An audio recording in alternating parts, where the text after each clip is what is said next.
2 and 4 inches. That's where we kind of can see some of those orange colors there. So yes, this was not a big rain-making storm for us. You can see those brighter colors, though, from Perry to Panama City, closer to landfall. We did have rain totals there, 6 to a foot. But as I widen out this map, just look at how far inland we saw those heavy rain totals tracking. Once this storm made landfall right outside Perry, that was a little after 11 o'clock Thursday night.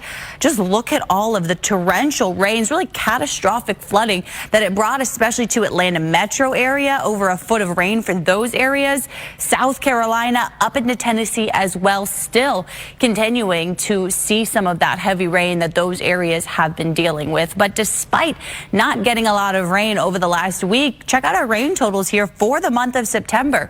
Tampa International already picking up over a foot of rain. That puts us at a 7-inch surplus, and for the year we've gotten about 62 inches of rain, so about a 20-inch surplus from where we typically are. Average rain totals at this point in the year, right around 42 inches. So the rainy season has certainly lived up to its name. And we look ahead to hopefully some drier days, especially up to the panhandle. This kind of yellow color that you see here, that's some drier air that's kind of moving in on the backside of Helene. But notice that cutoff, the purple, the bright red, that's where we have a lot of deep tropical moisture. And so these are the parts of the state that are going to be more favored for some locally heavy rain today and again tomorrow. That dry air just not going to penetrate farther south for us to see some impacts. But it is that point in the year that we will finally start to talk about some fall fronts. So we're starting to see some signs in the extended outlook, looking out over the next week or so, more of those fronts swinging through. So finally,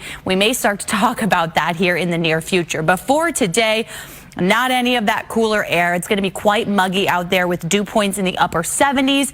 And with that, we've already been continuing to deal with these rain and storms, especially for Manatee, Sarasota counties, and further to the south, right around Port Charlotte. Just a lot of heavy rain has been continuing to move off the Gulf this morning.